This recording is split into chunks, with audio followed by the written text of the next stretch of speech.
Ok, donc bienvenue. Merci encore une fois pour la participation. Je vous souhaite une excellente formation. Je me présente donc Ferhat Hamrouni, je suis un docteur ingénieur en génie civil. Euh,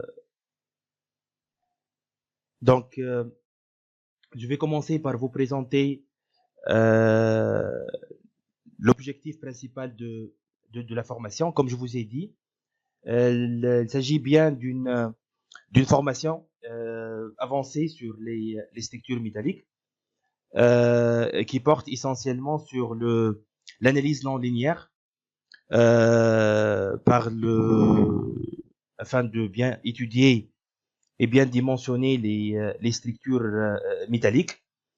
Donc ici, on va parler de le principe de l'analyse second ordre et qu'est-ce que ça veut dire une analyse non linéaire.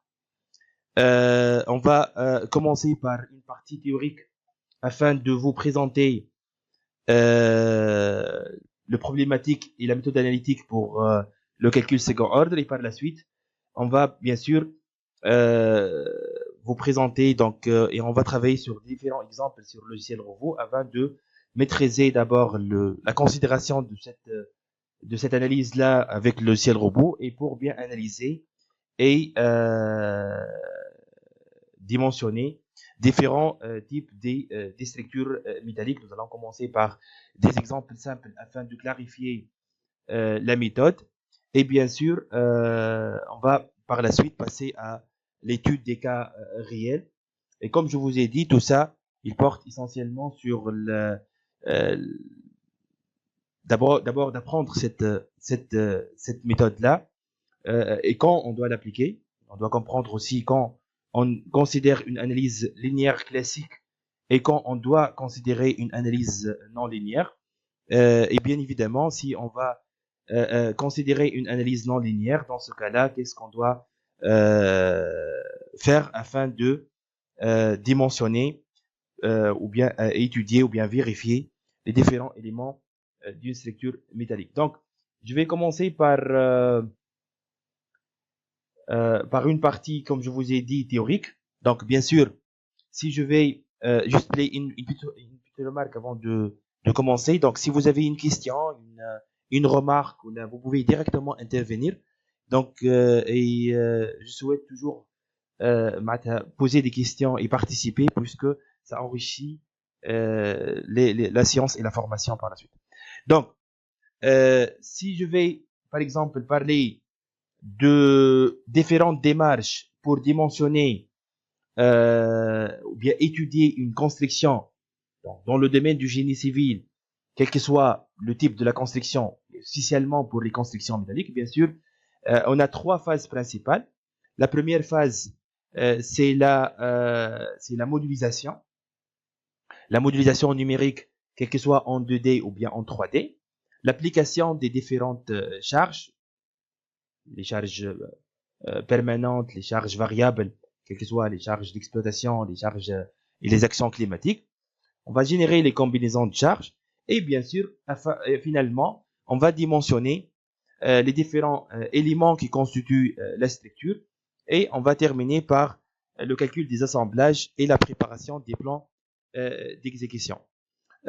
Une partie très importante, bien un point très important, c'est que les différentes démarches ne sont pas indépendantes. Et chaque étape, elle est très importante parce que afin de bien dimensionner les éléments de la structure, on doit bien modéliser la structure.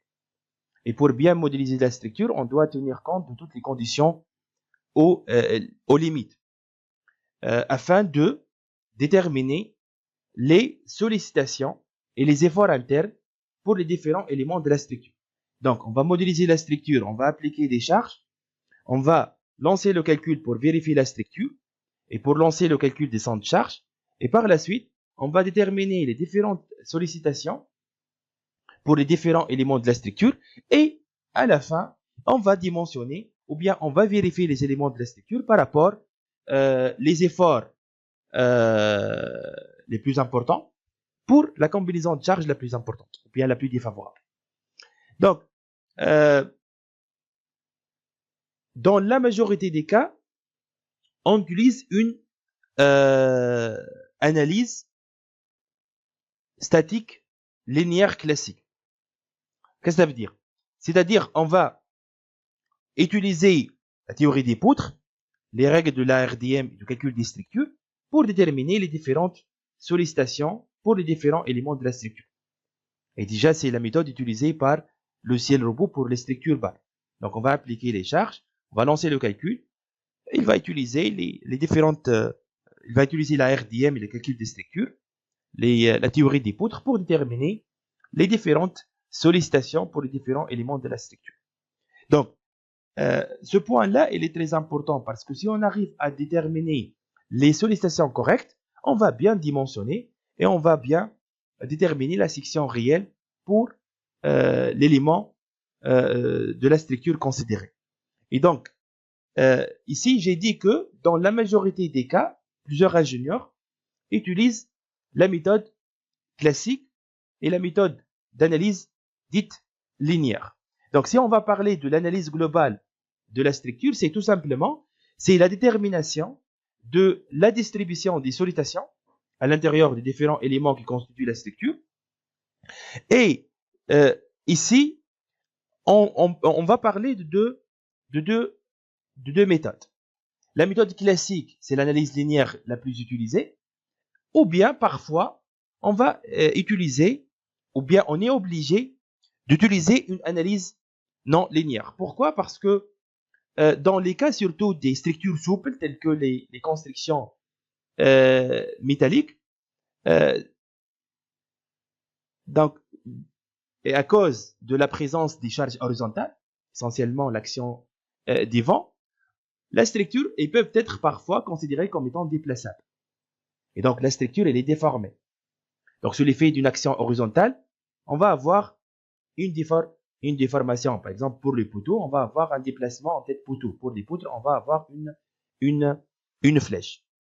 La méthode classique utilisée, l'analyse linéaire classique, et l'analyse classique utilisée, il va considérer toujours la géométrie initiale de la structure. Par contre, j'ai dit que surtout pour les constructions métalliques ou bien pour les structures souples, lorsque le poteau se déforme sous l'effet d'une action horizontale, ou bien lorsque les poutres elles sont soumises à la flexion et donc une déformée importante, ces déformées-là, elles peuvent influencer sur les efforts internes. Puisque les efforts dimensionnants sont les efforts internes, donc si les déformations ils influent sur les moments fléchissants, dans ce cas-là, l'analyse dite linéaire classique, elle est insuffisante et on ne peut pas déterminer les sollicitations réelles ou bien on ne peut pas étudier le comportement réel de la structure. C'est vrai qu'il y a des cas là où l'analyse linéaire classique, elle est suffisante. C'est-à-dire, si on a des petits déplacements, si les charges ne dépendent pas du temps, et si la relation entre effort et déformation sont proportionnelles, donc dans ce cas-là, bien évidemment avec un matériau considéré linéaire, dans ce cas-là, l'analyse classique linéaire, elle est suffisante, c'est-à-dire en considérant la géométrie initiale de la structure, c'est largement suffisant pour déterminer les efforts internes. Par contre, si la déformée de la structure il est important, si le déplacement tête-poteau il est important, si la déformée de la poutre il est important, dans ce cas-là, ce déformé-là, elle va influer sur, elle va amplifier, c'est ça, elle va amplifier les sollicitations, les efforts internes, et donc elle va influencer sur les résultats qu'on va obtenir si on va effectuer une analyse classique. Donc, dans ce cas-là, le problématique c'est quoi? C'est que pour les structures, par exemple, pour les bâtiments en béton armé, vous avez bâtiments non élancés, soumis à des charges descendantes uniquement, charges permanentes et des charges d'exploitation. Dans ce cas-là, une analyse linéaire classique, elle est largement suffisante parce qu'il n'y a pas un effort extérieur qui peut engendrer la déformée pour les poteaux, par exemple. Et donc, la géométrie de la structure, elle est déjà euh, la géométrie, la géométrie finale, c'est la géométrie initiale. Donc, la géométrie, elle ne va pas changer. Par contre, pour les structures des bâtiments en béton armé élancés, ou bien pour les structures surtout métalliques, l'action du vent surtout, c'est une force horizontale, elles peuvent engendrer un déformé. Et dans ce cas-là, ces déformés-là, elle va influencer elle va amplifier les efforts internes.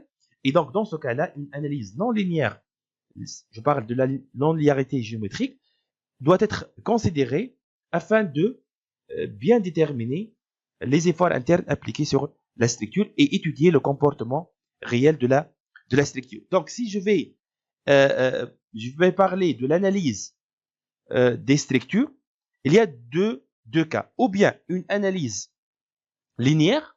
Dans ce cas-là, on va considérer que les déplacements ne sont pas importants et que le matériau il est linéaire. Et donc, dans ce cas-là, en appliquant la théorie des poutres, elle est largement suffisante pour déterminer le comportement réel de la structure et donc, par la suite, pour déterminer le champ les efforts internes, le champ de contrainte et de déplacement pour qu'on puisse vérifier ou bien dimensionner les éléments de la structure. Bien sûr, à travers un calcul manuel ou bien à travers un logiciel, ça dépend de la complexité du modèle étudié. Par contre, comme je vous ai dit, dans le cas où vous avez donc, dans le cas où les déformations sont importantes, dans ce cas-là, c'est une obligation, on doit effectuer une analyse non linéaire et on doit activer ça dans le logiciel robot pour qu'il puisse tenir compte de la déformation de l'élément et donc elle va amplifier, elle va calculer correctement les efforts internes dans la structure. Donc, cette étape-là, donc, le corps de cette méthode-là, ou bien de cette analyse-là, c'est dans la phase modélisation. C'est pour cette raison j'ai dit que la phase modélisation, les trois phases sont importantes. Modélisation, dimensionnement, analyse des résultats, mais bien sûr, dans la phase modélisation, il faut bien étudier, il faut bien modéliser votre structure. Il faut connaître est-ce que vous êtes dans le cas où une analyse linéaire classique est suffisante ou bien on doit réaliser une analyse non linéaire. Bon, jusqu'à maintenant, je n'ai pas parlé de le paramètre essentiel qui va nous permet de décider. Et bien évidemment, je suis en train juste d'expliquer le problématique. Le problématique, c'est que pour les structures souples, lorsqu'il y a des charges qui engendrent des déformés importants, dans ce cas-là, parfois, on a besoin de considérer l'effet de déformation sur les sollicitations parce que lorsqu'on va passer à l'étape suivante, qui est le dimensionnement, et bien sûr, le robot, elle va utiliser le calcul qui a été déjà effectué lorsque vous allez lancer le calcul de la structure pour qu'il puisse déterminer les sollicitations maximales pour chaque élément de la structure.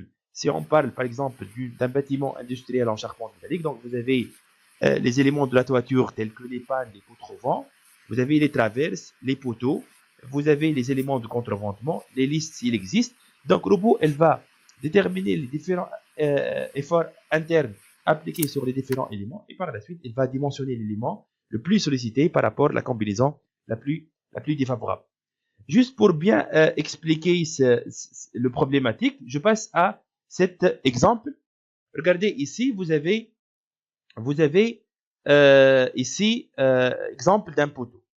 Bien sûr, le poteau il est soumis à quoi? À une force P et une charge horizontale H. Comme si le H c'est la résultante du vent, de l'action du vent, et P c'est l'effort normal appliqué sur le poteau. C'est un modèle réduit ou bien un exemple d'un poteau d'une charpente métallique. Donc en tête poteau, ou bien vous avez une charge horizontale qui représente l'action du vent, et vous avez une charge verticale qui représente les charges descendantes. Donc généralement, les poteaux pour les constructions métalliques, ce sont des éléments qui sont soumis à la flexion composée. Donc, dans le premier cas, la structure est considérée comme étant une structure rigide. Pourquoi je dis ça? Parce que la structure, sous l'effet d'une force H, on n'a pas un déformé ou bien une grande déformation observée. Dans ce cas-là, si je vais calculer le moment en pied poteau, généralement c'est le moment maximal et le moment dimensionnant. Le moment par définition c'est une force fois bras de levier. Donc pour P, moment égal à 0, puisque ici en pied poteau, la distance égale à 0, c'est un effort normal appliqué au niveau centre de gravité. Par contre, H, elle va engendrer un moment qui est égal à H fois la hauteur du poteau. Donc le moment pour la première structure égale à H fois H. H, c'est la résultante des efforts horizontaux. Et H, petit h, c'est la distance entre le point d'application de la charge et l'encastrement. Donc, dans ce cas-là, le moment maximal égale à H fois H. Et c'est le moment qu'on va utiliser pour vérifier, selon le code 3, les différentes conditions de résistance pour vérifier s'il s'agit bien d'une structure existante ou bien pour dimensionner l'élément de la structure. Par contre, dans le deuxième cas, on va considérer que la structure, elle est souple. Et donc, sous l'effet d'un effort H, le poteau, elle va se déformer jusqu'à avoir un déplacement maximal égal à delta. Si je reviens et je vais calculer le moment au pied poteau, je vais avoir toujours le H fois H. Donc, le moment engendré par la force H. Mais, dans ce deuxième cas-là, l'effort P, lui aussi, il va engendrer un moment. Pourquoi? Parce que, puisque la structure, elle est souple et déformable, dans ce cas-là, la force P, dans ce cas-là, elle va engendrer un moment supplémentaire qui est égal à P fois delta. Donc, c'est exactement le problème sur lequel je suis en train de parler. La plupart des ingénieurs, lorsqu'ils étudient une structure métallique, ils sont en train d'utiliser une analyse statique. Par défaut, Robot, elle va utiliser directement une analyse linéaire. Bon, statique, pour les deux cas, c'est une analyse statique puisque la charge ne dépend pas du temps, ce sont des charges fixes. Mais, ne sont pas mobiles, c'est-à-dire. Mais, analyse linéaire puisque je suis en train d'utiliser la théorie des poutres et je suis en train de calculer le moment par la force fois la distance. Et la géométrie considérée, c'est la géométrie initiale de la structure. Mais est-ce que c'est la réalité? Bien sûr, non. La réalité, c'est que surtout pour, je parle des structures métalliques essentiellement, pour les structures métalliques, lorsque le vent, il frappe la face pignon, par exemple, la nain, qu'est-ce qu'elle va engendrer? Elle va engendrer un déplacement de ce poteau-là. Et le déplacement maximal, il est en tête poteau. Et donc, est-ce que le moment que je vais utiliser, c'est M fois H? Non, c'est M fois H plus l'effort P multiplié par la distance delta. Donc, entre le premier et le deuxième structure, il y a une différence au niveau des moments fléchissants. Vous savez que, selon le code de 3, bien sûr, dans ce cas-là, parfois, même pour des structures soumises à la friction composée, parfois le calcul revient à vérifier que le moment il est inférieur à un moment de résistance si l'effort normal il est négligeable, l'effort tranchant il est négligeable parce que selon le code 3, il y a plusieurs paragraphes et chaque paragraphe il décrit qu'est-ce qu'on doit vérifier et ça en fonction du type de sollicitation. Donc, le problématique et l'objectif de cette formation-là, ce n'est pas d'étudier le premier cas parce que c'est le cas classique dans lequel, dans ce cas-là, ou bien c'est la méthode utilisée par défaut avec le logiciel robot, puisque dans le calcul des sollicitations, dans la phase modélisation, lorsqu'on lance le calcul de la structure, robot, automatiquement, elle va effectuer une analyse linéaire et pour la détermination des sollicitations, essentiellement le moment fléchissant, il va utiliser la géométrie classique, la géométrie plutôt initiale de la structure. Et donc, dans ce cas-là, le moment égale à l'effort horizontal multiplié par la hauteur du poteau. Mais pour la deuxième structure, puisque la structure est déplaçable, un nœud déplaçable, dans ce cas-là, bien évidemment, la déformée delta, il va bien évidemment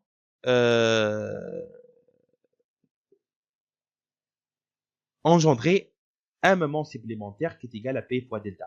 Et bien sûr, l'intensité du moment supplémentaire dépend de deux paramètres. Dépend de delta et dépend de l'intensité P. Donc, dans ce cas-là, au début lorsque j'ai commencé de vous présenter le problématique, j'ai dit pour les grandes déformations. Parfois, pour des faibles, bon, c'est pas pour des faibles, mais pour des déplacements acceptables, mais avec une intensité P très importante, donc l'effet P delta, dans ce cas-là aussi, il est important. Donc, c'est-à-dire quoi? C'est-à-dire, l'effet P delta, donc le calcul second ordre, elle ne dépend pas uniquement de la déformée, mais elle dépend aussi de l'intensité de la force P appliquée. Donc, si P important, delta faible, on peut avoir un moment important. Et si delta elle est important et P est faible, kiff, on va avoir un moment aussi important. Et donc, juste pour finir avec le problématique, dans l'analyse et le dimensionnement des structures métalliques, le calcul premier ordre, donc c'est le calcul premier ordre, c'est-à-dire l'analyse linéaire classique, en utilisant les règles de la RDM classique, repose sur des hypothèses simplificatrices, notamment les faibles déplacements. Mais cette hypothèse-là, pour des cas, peut être considérée comme insuffisante et ne permet pas, cette analyse-là ne permet pas de étudier et déterminer le comportement réel de la structure. Et dans des cas, l'analyse second ordre, donc l'effet P delta, doit être considérée et obligatoire pour plusieurs cas. Okay? Donc, c'est ça le problème. Donc, le problème, c'est que ma structure que je suis en train d'étudier, est-ce que considérée comme étant une structure rigide ou bien elle est considérée comme étant une structure souple? Est-ce qu'elle est considérée comme étant une structure rigide et donc une analyse premier ordre, donc une analyse statique linéaire, elle est suffisante, ou bien notre structure elle est considérée souple et dans ce cas-là, une analyse non linéaire est nécessaire et on doit le considérer.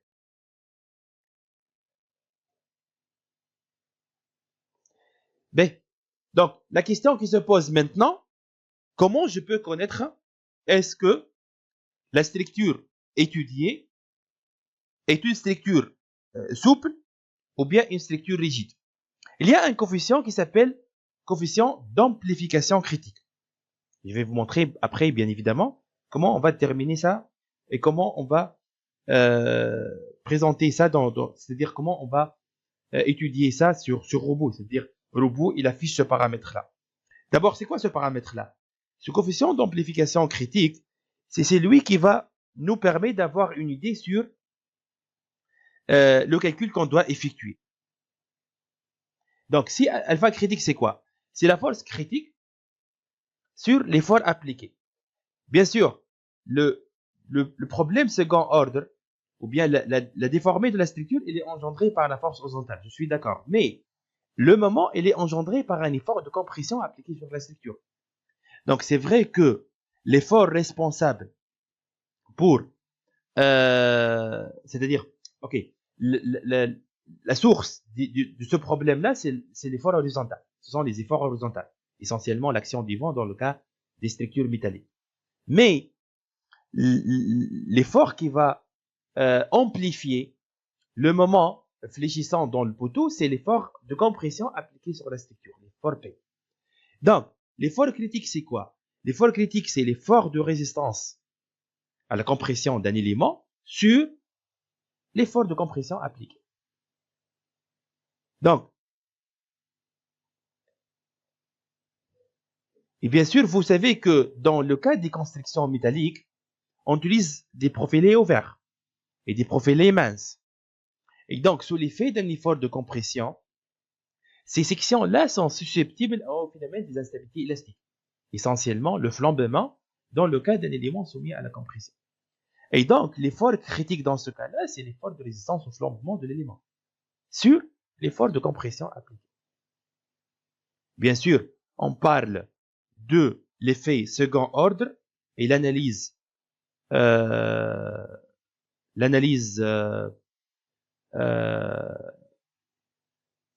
non linéaire, bien sûr, dans le cas où l'élément est soumis à la compression, bien évidemment.